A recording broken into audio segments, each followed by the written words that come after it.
bahas tentang berkah yang ngaku cucu Nabi Habib. Banyak yang minta berkah. Habib itu sumber berkah. Berguru ke Habib itu banyak berkahnya. Cinta Habib ada berkahnya. Kita bahas ya, insya Allah. Mudah-mudahan bisa. Mudah-mudahan Allah masih penjelasan, ngasih ilmu. Mudah-mudahan.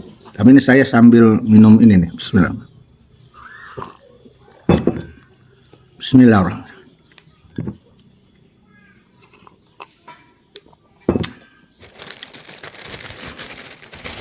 Orang kan sering bicara, ngomong.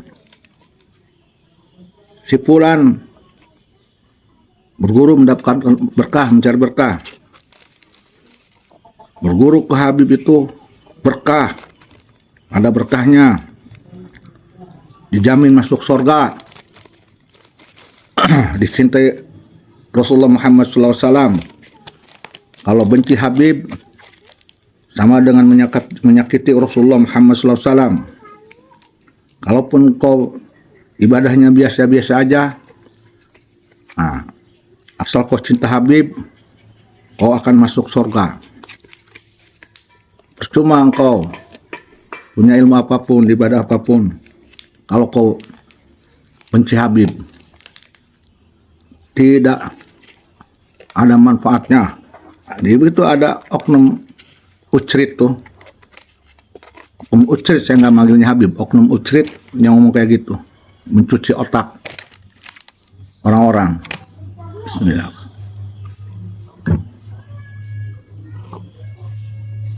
Sehingga banyak orang-orang pribumi, orang-orang Nusantara yang sibuk mengagung-agungkan Ucrit-Ucrit.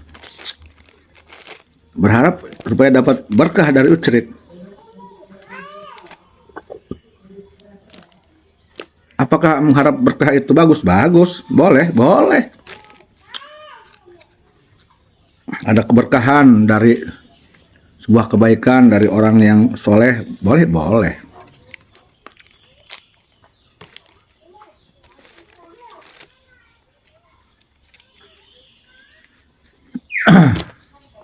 Yuk kita bahas ya. Apakah berkah itu? Langsung aja lah. Berkah itu satu kebaikan dari Allah, fuyudoh ilahiyah, terhadap seseorang yang berbuat kebaikan, sehingga dengan fuyudoh itu, yang tadinya umpamanya dia sakit, karena ada berkah, dia jadi sembuh.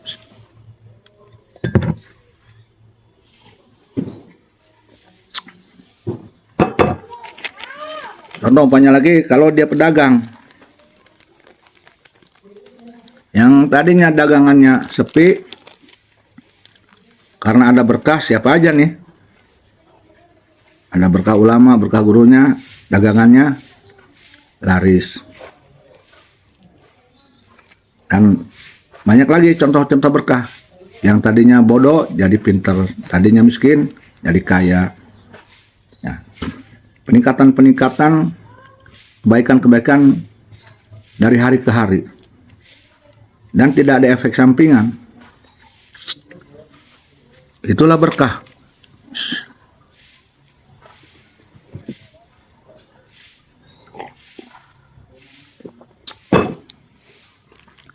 Nah, yuk kita bahas tentang banyaknya orang yang mencari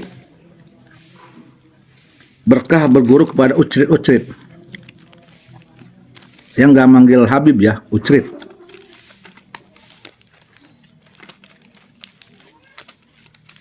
Apakah benar yang berguru ke mereka itu dipastikan dapat berkah?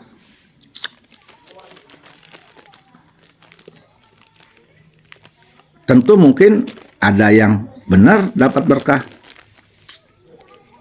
Banyak juga yang tidak, malah bukan berkah, malah susah.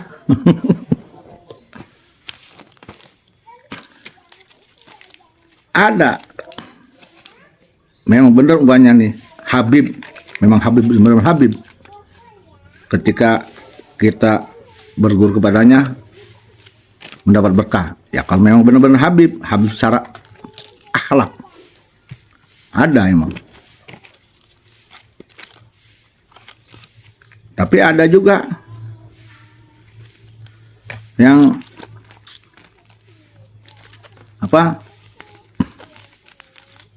diklaim Habib, dia ikut orang tersebut, berguru ke orang tersebut bertahun-tahun, nggak ada berkah. Itu namanya ucrit. Yang dia ikutnya ucrit. Ya kalau nggak ada berkah ya ucrit lah. Kalau ada berkahnya, siapa aja yang mengikutinya, yang mencintainya, berguru kepadanya, dia dapat berkah. Dari bodoh menjadi pintar, yang pedagang jadi laris, yang sakit jadi sehat, yang nakal jadi soleh umpamanya. Nah itu bolehlah, mungkin bisa dipercaya itu Habib. Akhlaknya makin baik, tidak songong, tidak arogan, di kampungnya tidak sombong, tidak fanatik, segala dikit-dikit haram, dikit-dikit dolim, dikit-dikit jihad, dikit-dikit. Padahal nggak seperti itu, sehingga masyarakat jadi tidak suka ke dia. Dipanggil Ustadz tapi tidak disukai oleh masyarakat setempat. Pakaiannya putih, bicara agama, dalil, hadis, hujah, jihad, mujahidin, cinta Nabi, cinta syariat Islam, tingkah laku jauh seperti jauh panggang daripada api. Buktinya masyarakatnya tidak suka. Banyak sekali di daerah kami ini di Banten yang laporan ke saya, banyak oknum-oknum pencinta ucrit yang tidak disukai oleh masyarakat sekitarnya, oleh masyarakat. Bahkan masyarakat kalau ketemu dia tegang, takut, gelisah. Omongannya api, fanatik, berlebihan.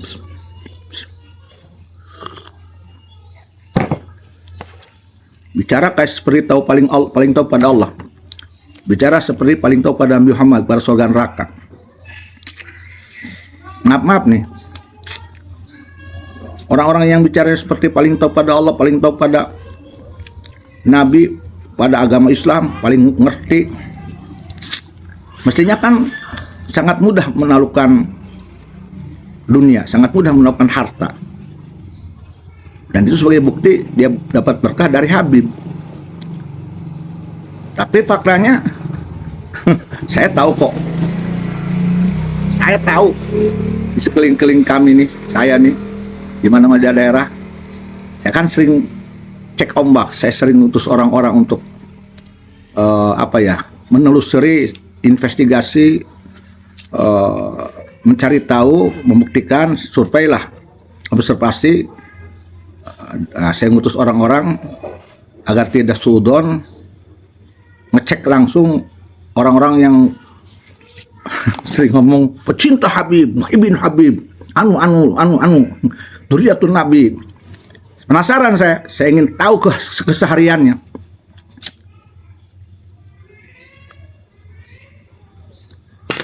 Apakah benar Habib itu memberikan berkah pada mereka?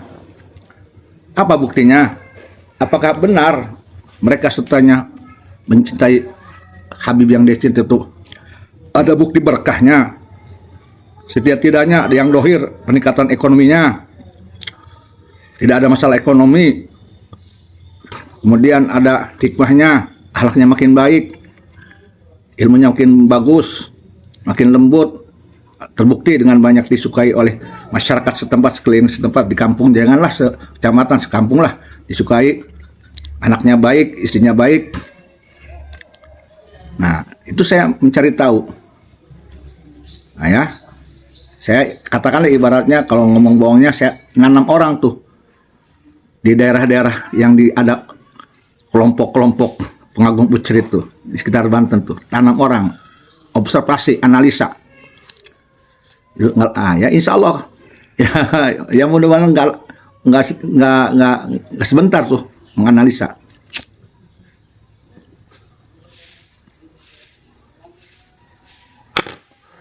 Nggak sebentar.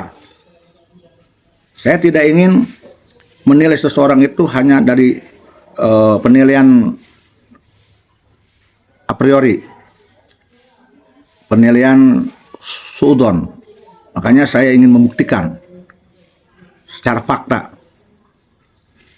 ya, tidak dengan dugaan-dugaan.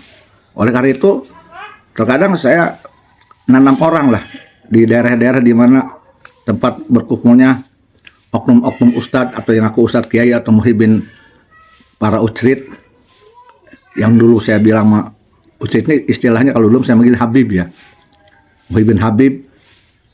Nah, agar saya tidak suudon, saya ingin membuktikan secara fakta nyata hasil dari Allah kepada mereka, akibat atau sabab mereka cinta, ta'dim, mahabbah kepada ucrit. Benar nggak ada peningkatan dalam kehidupan mereka, dalam rumah tangga mereka, secara ekonomi, akhlak, ilmu, sosial masyarakat, muamalahnya, benar tidak? Ini saya menelusuri, menganalisa.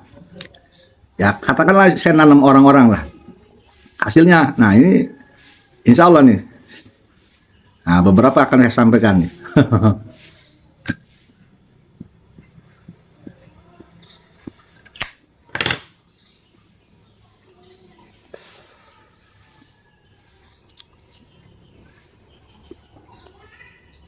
Sesuatu dikatakan berkah kalau ada perubahan. Sesuatu dia berguru pada seseorang, kemudian ada berkah dari gurunya kalau ada perubahan. Setidak-tidaknya yang rendah aja, ada perubahan ekonomi, ada perubahan fisik, artinya kesehatan dan sebagainya, perubahan intelijensia, apalagi ada perubahan sosial, muamalah. Berarti itu ada berkah dan manfaat berguru pada seseorang.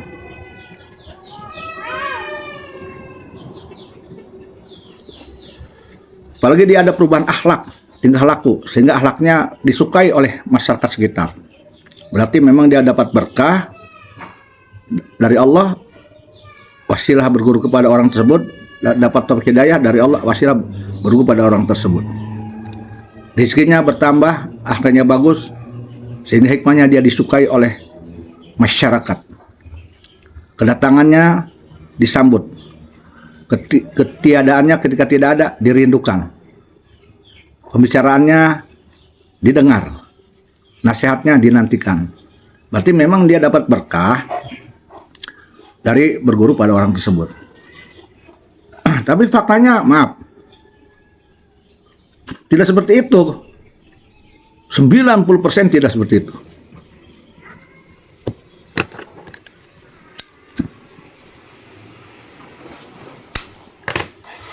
Dalam hal sisi ekonomi aja,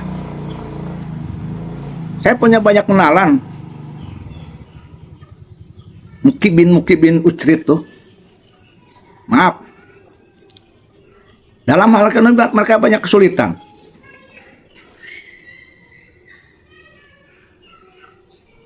Banyak kesusahan.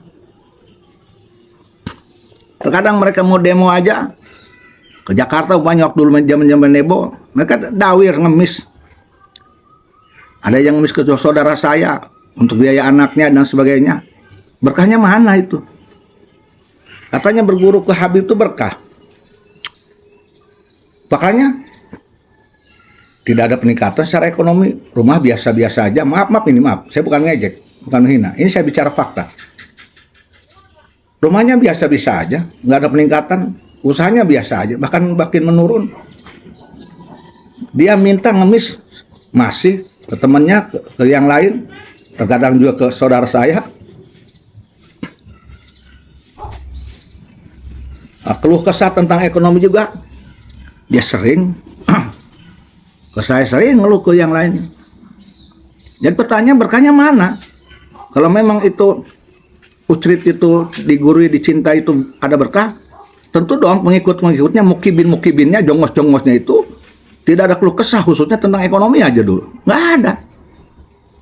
Kemudian dari sisi sosial, interaksi sosial masyarakat, lebih condong, maaf nih, yang saya tangkap, telepon ke saya, justru 90% mereka tidak sukai di sekelilingnya.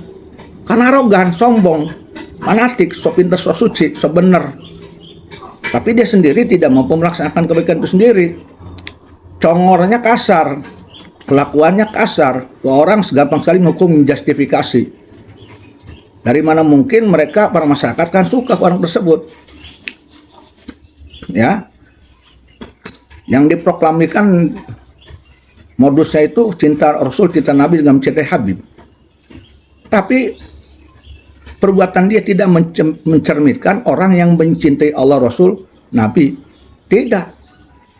Bahkan condong seperti jawara, dikit-dikit otot, melotot, dikit-dikit pengennya dengan diselesaikan dengan gelut aja, gelut. Ya. Mana orang yang percaya kita menang berkah Habib, mana orang yang percaya menang taufik hidayah karena berguru ke Habib. Orang tinggal lakukan perubahan, kepala otot bae. Seolah-olah semua orang tuh kecil, berani ke siapapun dia. Dia hebat, jago. Dikira dia itu semua orang tuh akan takut. Ini kan sangat kerdil sekali. Jadi pertanyaannya, dari mana bukti berkahnya dia berguru ke Habib? Ada mendapatkan taufik hidayah, kebaikan dengan berkah, dengan wasilah berguru ke Habib, cinta Habib. Mana? Kalau umpamanya dia berguru ke Habib, berguru ke ucrit-ucrit nih, ada berkah, ekonominya naik, akhlaknya makin bagus, ilmunya makin bertambah, kolbunya makin, lidahnya, congornya makin sopan, bagus, dan kehidupan sehari-harinya diterima oleh masyarakat, disukai oleh masyarakat, dirindukan oleh masyarakat, pengajiannya diisi oleh masyarakat, semuanya datang, mencintai, menyukai, dan dia rajin bersedekah, rajin memberi, bukan sebaliknya makin dawir tangan di bawah, baru memang benar terbukti bahwa itu yang dikatakan oknum Habib itu memberikan berkah, memberikan manfaat, menjadi sebuah wasilah taufik hidayah. Nah, mungkin juga bisa dengan itu ada berkah surga. Janganlah surga hakiki nanti di akhirat. Nah, di dunia orang akan dapat surga akhirat ketika terlihat dari sikapnya di dunia. Ya, sikap ahli surga itu di dunianya dia berakhlakul karimah, baik, sopan, bicaranya nggak ngelantu, nggak apa, congornya nggak songong dan sebagainya. Nah, bagaimana mungkin dia akan mendapatkan surga dengan berkah Habib? Tiket surga dari Habib, kunci surga dari Habib. Maaf, dari secara fakta aja, kasat mata di dunianya, akhlaknya jauh dari nilai kesurgaan. Ya, bagaimana mungkin saya akan percaya? Jadi saya mempertanyakan, betulkah berguru ke Habib? Betulkah berguru ke ucrit-ucrit dapat berkah? Betulkah berguru ke mereka, mencari mereka dapat taufik hidayah dari Allah, dapat surga? Betulkah? Adakah hasilnya berguru kepada mereka itu di dunia masih hidup terhadap peningkatan ekonomi, akhlak, perilaku, keilmuan? Ada tidak? Berapa persen? Saya bisa, kalau boleh saya mengatakan, maaf, menurut saya 80% itu nonsen. Justru yang dapat berkah itu, kalau saya mah ucrit-ucrit itu yang digurui oleh jongos-jongos. Ucrit-ucritnya yang dapat berkah dari jongos. Ucritnya yang dapat berkah dari jongos. Ucritnya yang dapat manfaat dari jongos-jongos. Apa dengan digurui jongos-jongos? Jongos itu kan suka ngasih ini tuh, ya kan, diagung-agungkan oleh jongos tuh, dapat yang ngetop, dilulukan. Yang dapat berkah itu ya jongos lah yang berikan berkah pada ucrit. Jongos yang menjadi sebuah wasilah sababiah kebaikan kepada ucrit dari Allah. Terbalik, bukan ucrit yang berikan berkah. Kalau saya mah banyakkan jongos yang berikan berkah pada ucrit. Jadi yang hebat mana? Yang hebat itu jongos-jongos. Jongosnya siapa ya? Jongos itu rata-rata oknum-oknum orang Nusantara, oknum pribumi. Terdiri dari oknum untuk ustadz-ustadz, santri-santri. Nah ya, anak-anak kiai, anak-anak santri, anak kiai-kiai, ulama-ulama. Nah, karena memang dia tulus mencintai ucrit-ucrit, tidak ada manipulasi. Nah, sayangnya yang dicintainya Banyak oknum dobol, palsu, nasab palsu, klaim sendiri, klaim palsu melulu. Jadi saya katakan yang dapat berkah itu ya bukan ucrit, yang dapat berkah itu bukan jongos yang berguru ke ucrit. Ucrit ya yang dapat berkah dari jongos-jongos. Yang memberkahinya itu ya jongos-jongos. Nah, jongos-jongos ini mengharapkan berkah dari ucrit, tapi tidak dapatkan. Sehari-harinya mohon maaf. Banyak kesulitan, kekurangan ekonomi. Bikin majlis aja susah. Buat anaknya aja susah, anak istrinya susah, ngutang kemari. Orang tuh kalau memang mendapatkan berkah dari gurunya, dari yang dicintainya, dari ucit-ucit, tentu tidak ada persoalan ekonomi lah minimal. Nggak ada persoalan ekonomi, nggak ada hutang, nggak ada. Persoalan anaknya mesantren, bikin majlis juga banyak, lancar, bersih, tenang di masyarakatnya bagus. Dapat taufik hidayah berguru kepada ucrit itu, akhlaknya bagus, dicintai masyarakat. Nah itu baru benar, ucrit itu memang orang yang dimuliakan Allah, yang dicintai Allah. Betul, dzurriyyatun Nabi. Semua dzurriyyatun Nabi itu akan memberkahi. Nih, dengarkan ya, dengarkan yuk. Saya yakin dan percaya dan memang ada dalilnya bahwa dzurriyyatir Rasul, dzurriyyatun Nabi, keturunan Nabi Muhammad, ahli bait nih. Ahli bait. Dalam hal ini saya tidak mengatakan Habib, ahli bait. Sayyidah, Syarifah yang benar dzurriyyatun Nabi menurut Allah dan Rasul dan malaikat itu jangankan digurui, dicintai oleh kita saja, walaupun kita dapat berkah, kita dapat syafaat Rasul, apalagi digurui. Dan mereka adalah orang-orang yang tangan di atas, doyan memberi, congornya baik, akhlaknya baik, sehingga kita yang berguru kepadanya yang tadinya ahlaknya tidak baik jadi mau berbuat baik karena malu. Akhlak kita buruk, dzurriyyatun Nabi baik, akhirnya mengikuti, mencontoh akhlaknya, jadilah baik. Itulah ciri dzurriyyatun Nabi, ahli bait, ahli kisah. Tapi kalau dzurriyyatun Nabi palsu, bohong, ya, duniawi, tidak akan mendapatkan hasil seperti dzurriyyatun Nabi yang saya katakan tadi. Malah sebaliknya, bisa-bisa kita yang harus memberikan bantuan kepadanya, bukan diberi, memberi. Dan kita malah mencontoh kelakuannya yang buruk, bukan jadi makin baik akhlaknya, dicintai makin dibenci oleh masyarakat sekeliling karena menurut akhlak dzurriyyatun Nabi palsu. Apakah mungkin itu akan menjadi jaminan surga orang seperti itu? Ucrit seperti itu. Pakai akal, waras, pakai kolbu, ya, pakai pikiran yang jernih, baca sekeliling, ya, ayo, benarkah itu Habib menemukan berkah? Benarkah Habib itu menjadi wasilah jalan turunnya taufik hidayah? Benarkah Habib itu menjadi wasilah kita masuk surga? Benarkah Habib itu menjadi wasilah kita berakhlakul karimah? Benarkah Habib itu menjadi wasilah kita dicintai oleh masyarakat? Benarkah Habib itu menjadi wasilah kita ada perubahan dalam hidup, ekonomi, sosial, ilmu, pemahaman, kolbu, ucapan, tingkah laku, sebagainya? Benarkah? Atau justru sebaliknya? Maka masyarakat sekeliling yang tahu, masyarakat yang tahu, ayo sadar, jangan tertipu oleh modus, jangan tertipu oleh propaganda, jangan tertipu oleh dongeng-dongeng yang menghanyutkan, yang penuh halusinasi, yang hanya membuai, yang semuanya nonsen rata-rata. Nauzubillah summa nauzubillah minalik.